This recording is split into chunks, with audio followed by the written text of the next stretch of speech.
বাবু নমস্কার। নমস্কার। বাবু দীর্ঘদিন হইলো যে পাওনা টাকাটা না দিলে তো আমি খুব বেকায় দেয়, দেওয়াটা তো এখন উচিত। হ্যাঁ, এটা আমি চিন্তা ভাবনা তো করতেছি, টাকাটা দিতে হবে। টাকাটা দেওয়া অনেকদিন হয়ে গেছে। আচ্ছা ঠিক আছে, টাকাটা দিয়ে দেবো। কিন্তু আজকে তো হলো শুক্রবার না? জি। আজকে বেলাবর বাজার আছে। আমি আজকে বেলাবর বাজার যাইব। বেলাবর বাজার থেকে তেঁতুই বিচি কিনবো। তেঁতুই বিচি না কিনিয়া এই গাছ লাগাবো।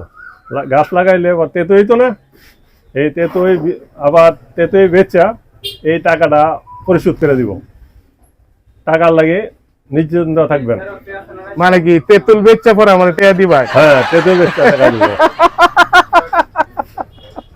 তেঁতুল বেচা পরে আমার টাকা দিবাই না? এখন আস্তে হাসবেন তো হাসবেন। এখন তো আপনি টাকার গন্ধ পাইছেন। হ্যাঁ হ্যাঁ, আমরা হাসি আসবো। টাকার গন্ধ পাইছে না? টাকার গন্ধ হয়েছে। জি জি বাবু, জি টাকার গন্ধ পাইছি। তা আসি স্যার, আমার গতি আছে। হায় রে আমার পাওনা টাকা রে, হায় রে পাওনা টাকা রে, টাকা হায় রে পাওনা টাকা রে। এটা আমি আমার জীবনে পাই কিনা আমার সন্দেহ আছে।